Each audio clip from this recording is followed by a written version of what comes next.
done. Look how amazing it is. I think we should show everyone what goes into planning something of this magnitude. Yes? Yeah. All right, let's do it.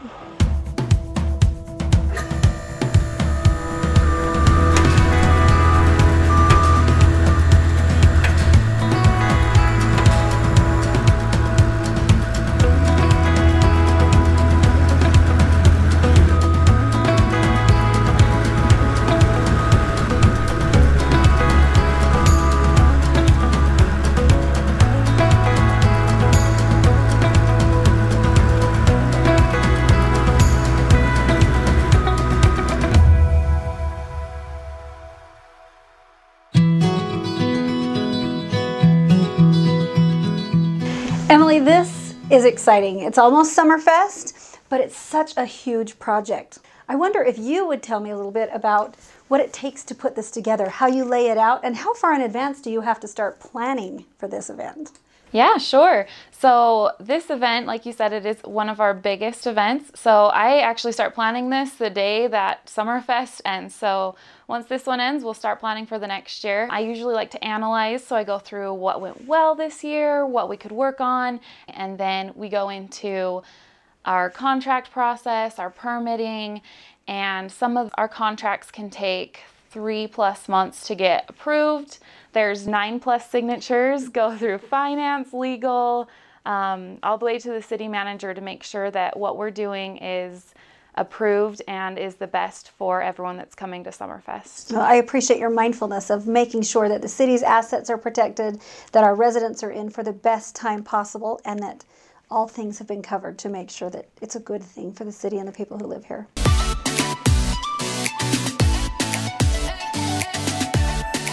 So Emily, here we are at about the midway point of the parade route. There's so many entries, which is great. We have such a fantastic parade, but there's a lot that goes into it. Tell us what it takes to get this parade organized. Yeah, let's go ahead and head over to the parade staging area and I can show you everything over there. Great.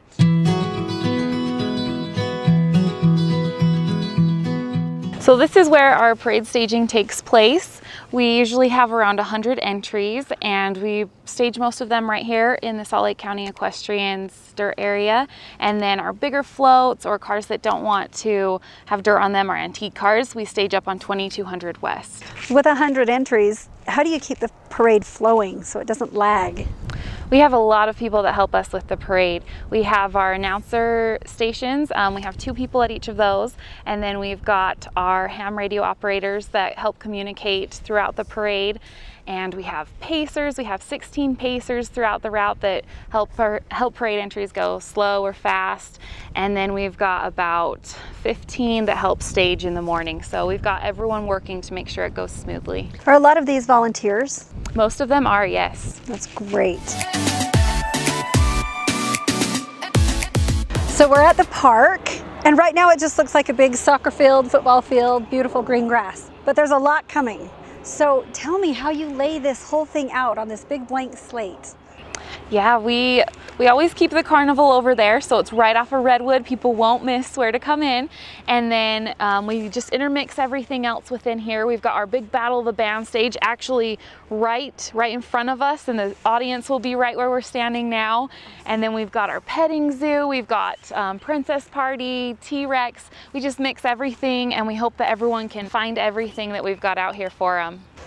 So this is a huge job, such an undertaking, and it's obviously more than just one person. So who do you turn to for help? Yeah, all of the departments within the city help. Our biggest helper is Parks. You can talk to Annie, she's our Parks manager. They do so much to make this event happen. If it wasn't for them, there's no way we could do this event. Okay, well, we'll look forward to seeing what Annie has to say.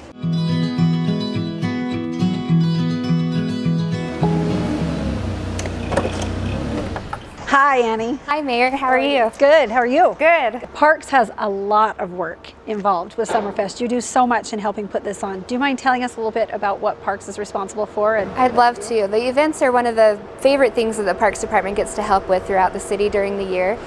We work really closely with Emily. We construct things, we set up, we handle all of the operations, and we just try to do our best to help the event be a success the way that she envisions it.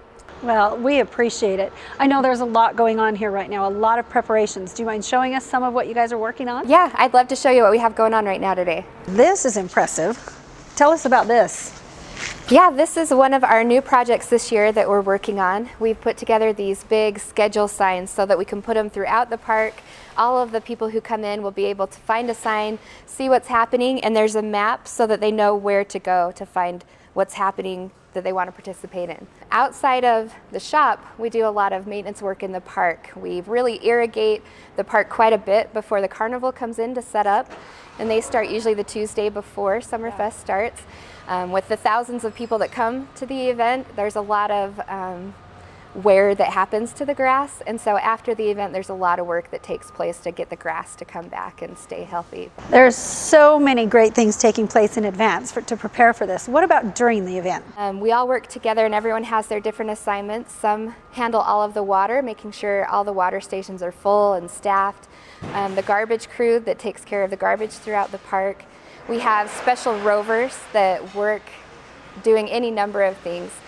With the Public Works group, we also are able to utilize their electricians, which is actually a really big part of the event, making sure that from the vendors to the food trucks to the stage, we have just generators and electricity running all over the place. Will you tell me a little bit more about what it takes to keep both our residents and our staff safe during something like this? Yeah, that's a great question. Safety is really important to the city. We focus on it quite a bit in our different departments.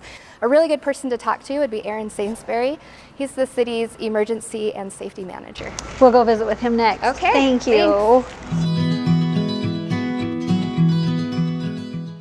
Hey, Mayor. Hey, Aaron. How are you? Good. How are you? Good. Good to see you. Good to see you. Hey, I wonder if you have a few minutes I could talk to you about the emergency action plans that you put into place for a big event like Summerfest. Yeah, absolutely. Come on in. So you put together a detailed plan, right, of everything that needs to go into safety for a large event. Can you tell us more about what is involved with that plan? Yeah, absolutely. So we put together what's called an IAP, which is an incident action plan. Basically covers every single day we have things going on during the event. Explains what staff does and how they operate. We've got it broke down into 11 operational periods.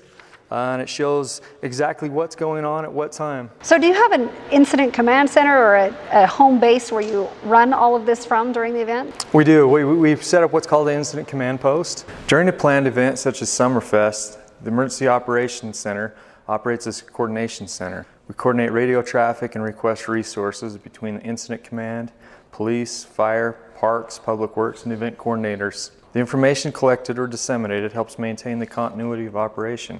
And anytime we operate the EOC, it provides great opportunity to better prepare for a catastrophic event or disaster.